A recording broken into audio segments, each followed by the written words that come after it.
Turel et Ander Herrera, petit feuilleton, tout d'abord Thomas Turel, qui dribble. On ne parle pas des choses historiques et comme ça. C'est le même.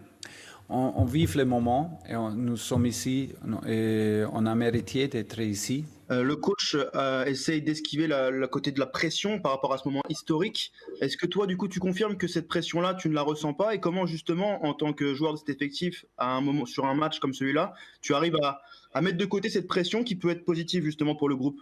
Et on a joué fantastique, comme le coach a dit, mais maintenant, on a une rêve, pas de pression.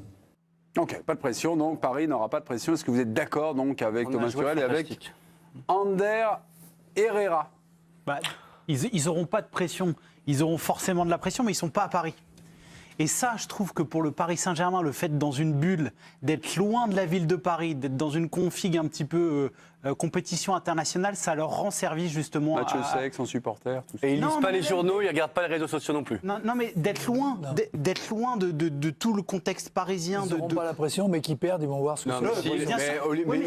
Ils l'ont la pression, mais bien sûr qu'ils l'ont, mais ils l'ont moins que s'ils étaient à Paris dans une config classique. Énorme encart parce que c'est Bergame et énorme encart parce que c'est Leipzig. Et on ne comprendrait pas que cette grosse armada parisienne on est d'accord avec toi. Échoue. Ouais. Énorme pression. Mais qu'il est d'accord, mais ils la ressentent moins que s'ils étaient là. Je pense qu'ils la ressentent moins. Peut-être. Je pense que le fait d'être dans une bulle comme ça, ils la ressentent moins. Après, c'est sûr, on va pas se mentir. S'ils se font sortir par Leipzig, tout le monde dira c'est pas possible, c'est une énorme déception, c'était l'année ou jamais. Ils auront d'autant plus la pression que s'ils sont éliminés, ce qu'on retiendra, c'est surtout Lyon. Et le parcours de Lyon, parce que le parcours de Lyon, c'est Juventus, Manchester City. Donc si tu as maintenant, pour le Paris Saint-Germain, c'est minimum final. Donc pas d'autre choix que de gagner. Final. Après, bon, c'est normal qu'ils disent qu'ils n'ont pas la pression. Ça dépend comment on voit le mot pression aussi. Non, mais c'est vrai. Aujourd'hui, c'est une équipe. Guillaume a sa petite idée. Il y a plusieurs sens, oui, je sais. Il y a de la pression. Tu sais, j'écoute bien, je vais encore te former un peu aujourd'hui. Non, mais simplement, la pression, évidemment, la pression pour aller au bout, ok. Après, si c'est la pression de l'enjeu, moi je crois pas du tout, parce que c'est des mecs qui ont... D'abord, ils sont tous internationaux, ils ont joué aussi des très grands matchs, des très grandes compétitions, donc pour moi, ils l'ont pas. Ils sont dans un groupe qui a l'air extrêmement solidaire, extrêmement ensemble. Moi, je pense qu'ils vont arracher le match demain sans pression supplémentaire. J'ai l'impression, j'ai regardé les yeux de Raymond Domenech, vous faites fausse route, président. Et, il a le droit de ne pas être d'accord avec moi. La pression, elle existe, même pour les grands joueurs, même pour les grandes équipes, d'autant plus que dans des matchs comme ça, à la limite, ils joueraient le Bayern, la pression, elle serait équilibrée. Là, ils doivent gagner. Là, ils ont pas ils sont dans un match de Coupe de France où ils tombent contre une équipe inférieure et la pression, elle est sur eux, elle n'est pas sur les autres. Les autres, ils n'ont rien à perdre. Ils sont à l'exploit s'ils font quelque chose. Et les grands joueurs la vivent, la pression. Ils la vivent peut-être pas comme les joueurs moyens qui craquent sous la pression. Des fois, la pression, pour les grands joueurs, elle est stimulante. Justement, ils réagissent en se disant, il y a de la pression, on va leur montrer ce qu'on est capable de faire. C'est à eux de nous montrer qu'ils sont une grande équipe. Justement, pour échapper à cette pression. Nagelsmann est d'accord, on va dire, avec la majorité du plateau. Paris aura plus la pression que nous. Moi, j'ai eu l'impression, en regardant cette conférence de presse ce midi, c'était à 13h, que le fait d'avoir déjà passé l'Atalanta, ça avait un peu soulagé le climat. Ça les avait un peu soulagés. En quart de finale de basculer. Surtout. Comment que les joueurs. Moi, l'impression que j'ai, c'est que ça a surtout soulagé Tuchel, plus que les joueurs. Le groupe. Je le sens plus. Le groupe aussi. Voilà, dans son discours, je l'ai trouvé moins nerveux qu'on se souvenait. On faisait des débats juste avant le match. Tuchel peut-il sauter en cas de... Voilà, on le sentait un peu plus nerveux. Il voulait pas répondre à certaines questions, etc., etc. Et là, on le trouve quand même. Je trouve qu'il est un peu plus, il est un peu plus cool. Il se projette plus dans ce qui se passe. C'est une qualification qui donne aussi beaucoup d'espoir aux coachs et aux joueurs. Tu passes en ayant... La 89e minute. Moi, je trouve que tu passes en ayant raté ton match. Donc, quand tu gagnes des matchs en étant c'est dire la force de l'Atalanta. Parfois mauvais dans le match ou parfois bidon, gagner ces matchs-là, c'est hyper important et ça donne énormément de confiance. Ça vous agace, Gervais, quand Guillaume fait le résumé du match? Non. Qu'est-ce qu'il y a? Vous lui donnez rendez-vous? Non, mais c'est bien ce qu'il dit, c'est parfait. Non, j'ai l'impression que vous êtes déçu. Oh ben non, franchement. Mais si tu n'es pas d'accord, tu peux le dire. Je t'ai dit ce que je pense, moi. Moi, je ne vois pas exactement la même chose que vous, mais vous avez beaucoup d'expérience que moi. Ah non, arrêtez de bouder, Gervais. Il est taquin, il tacle. Bon, non, mais quand on est passé près du gouffre, là, au bord du gouffre, oui, au bord, quand même. est-ce que on a un doute? On est transcendé. Qu'est-ce qui reste? Ça renforce. Ça renforce. Mais oui, je prends l'exemple de Neymar. Neymar, il en goinfre 2. Si Paris se fait éliminer en ayant raté les occasions qu'il rate au prix de son transfert, après ses blessures, après sa tentative de départ avorté, vous vous rendez compte psychologiquement ce que ça aurait été pour le garçon. Et là, tu te dis, j'ai pas marqué, j'ai donné le but de la victoire, on est passé, on est à 2 matchs de remporter la Champions League, ça te galvanise. Et c'est pareil, Kylian Mbappé, il est blessé, il rentre, il fait la différence, il va pouvoir démarrer la demi-finale. Tout le groupe se dit, on a une chance, on n'est pas passé loin et on peut le faire. Donc tous les voyants psychologiques, en tout cas à mes yeux, à part la blessure de Navas, sont au vert. Est-ce que quand les joueurs du calibre de Neymar, de Mbappé, regardent Leipzig, ils se disent, on ne peut pas sortir.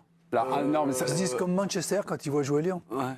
Non, je suis pas sûr. Non, je sais pas. Pas moi. Je suis pas sûr. Ils ont Des trop joueurs de mangé. Stakabila, des joueurs de Stakabila, déjà donné à ce Neymar, Mbappé, ils Mbappé, disent non, mais quoi par quand ils exemple, regardent le tableau? Mbappé qui a une vraie connaissance du foot et qui mange des matchs et qui regarde, je pense qu'il sait ce qu'est Leipzig. Il a dû croiser Upamecano quelque temps. Je pense qu'ils ont joué même ensemble chez les jeunes. Il sait que c'est un type qui va très très vite et qui peut aller aussi vite que lui. Je pense qu'un mec comme Mbappé, il va pas prendre les Allemands par-dessus la jambe. C'est pas une question. Non, c'est pas une question. Non, c'est pas une question d'être trop confiant, mais de se dire non. Celle-là, c'est pour nous. Je pense pas Vous que ça voyez, soit l'adversaire. si les mecs affrontent l'Atlético, il y a des références. On parle pas du niveau de l'Atlético, mais ce qu'inspire un peu l'adversaire. Moi, je pense que le format te fait penser que tu es à 2 matchs d'une Ligue des Champions. Je pense qu'ils sortent du t'as pas cadre le de droit à l'adversaire. Non, mais en fait, ils se disent pas. À la limite, ils en ont rien à faire de qui il y a en face. Ils se disent, les gars, on sait qu'on est les plus forts, on sait qu'on est les meilleurs. Dans 2 matchs, on peut être champion d'Europe et fermer des bouches. Ok. Oui, mais je veux dire, cette forme de sérénité, je veux dire, des fois, elle est positive ou négative. Oui, je veux dire, on est à la limite. On est serein, on est tranquille, soulagé. Ils ont passé l'Atalanta comme ça. Quoi la faute? L'hyperconfiance, c'est à nous, c'est le destin? On rencontre Leipzig. Normalement, si on fait pas les cons, on est en finale. On ne dit pas qu'on va la gagner tout de suite parce qu'il y a le Bayern derrière ou Lyon. Voilà, ils sont à la limite. Maintenant, comment eux vont l'aborder, c'est ce qui fera la différence. Ah, je vous mets un petit stop, Raymond, parce qu'on a Benoît Cosset, notre porte-bonheur à Lisbonne, qui colle au basque des Parisiens sur la pression. Vous êtes un comportementaliste expert, vous voyez un peu les signaux. Enfin, non. Franchement, vous les voyez, ils sont comment? Ils sont tendus, ils ont un peu de pression, un peu de nervosité. Par rapport au début du tournoi, d'ailleurs, justement, vous avez un peu plus de recul aujourd'hui? Exactement, c'est là-dessus que je voulais insister parce qu'on les a vraiment sentis sous pression en arrivant, les Parisiens, et depuis ce match, alors peut-être dû au scénario d'ailleurs du match ou au fait qu'ils soient libérés, ils aient accédé aux demi-finales, mais en tout cas on les sent beaucoup plus libérés. C'est d'autres visages que l'on aperçoit. On a vu tout à l'heure Leonardo par exemple au pied de l'hôtel qui nous avait un grand sourire. Alors c'est pas un joueur, mais voilà, on voit les joueurs, on voit le coach qui insiste beaucoup aussi sur l'ambiance qu'il y a eu du côté de Faro pendant le stage apparemment qui a été assez fédérateur parce que tout le monde insiste sur ce stage de Faro. Et puis je voulais revenir, mais dans les coulisses un petit peu, on nous glisse quand même que le format convient beaucoup à Paris, c'est-à-dire que sortir de ces schémas match aller-retour, ça leur convient visiblement donc, et qu'en effet, le fait qu'ils soient ensemble, groupés dans cet hôtel là depuis plus d'une semaine, eh bien apporte quelque chose au groupe. Merci Benoît, merci pour ces petites indiscrétions. Sur le format justement, lorsque la compétition n'était pas commencée, vous savez, le format, ça réussit au club français. Certains disaient, oui, mais enfin, c'est un argument un peu réversible, parce que ça peut convenir aux gens de l'Atlético, aux gens de Leipzig et tout ça. Est-ce que sur ce truc-là, on peut commencer à se dire, ça avantage les Français, et avez-vous d'autres raisons que le format, le match sec et tout ça?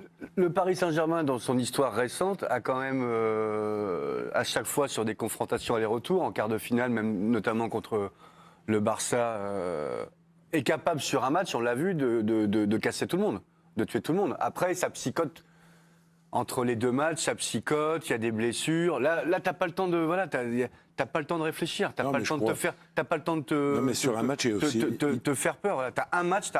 Voilà. Un match. Sur un match, il y a quand même une notion. Vous allez dire, ça n'existe pas, mais si ça existe, et ça fait partie du jeu. Attendez, c'est la chance. Et à un moment donné, la réussite, pardon. Tout à fait. Et sur ce match de Paris, on le voit, c'est égalisation 90e. Tout à fait. Sur le match de Lyon, c'est l'occasion de truc Sterling à 87e, immanquable. Ça joue, et sur un match, là, c'est le coup près. C'est la réussite ou non. Ok. Pour le moment. Le JT Express de France Piron, on vous retrouve avec la... Oui. Non, France. c'était pour dire c'est moi, c'est bon, je suis prête. bon, bah oui, non, mais vous inquiétez pas, tout va bien. C'est à vous. On se repasse les images de la qualif dans un fauteuil de l'Inter contre le Shakhtar ce soir, 5-0. Hein. Oui, parce qu'on aime bien quand il y a beaucoup de buts, et c'était le cas ce soir entre l'Inter et le Shakhtar. Un premier but inscrit à la 19e mémé, une grosse boulette du gardien ukrainien Andriy Piatov qui dégage sur Nicolas Barella, le milieu de terrain italien, qui centre dans la surface, et c'est Lautaro Martinez qui en profite pour marquer de la tête.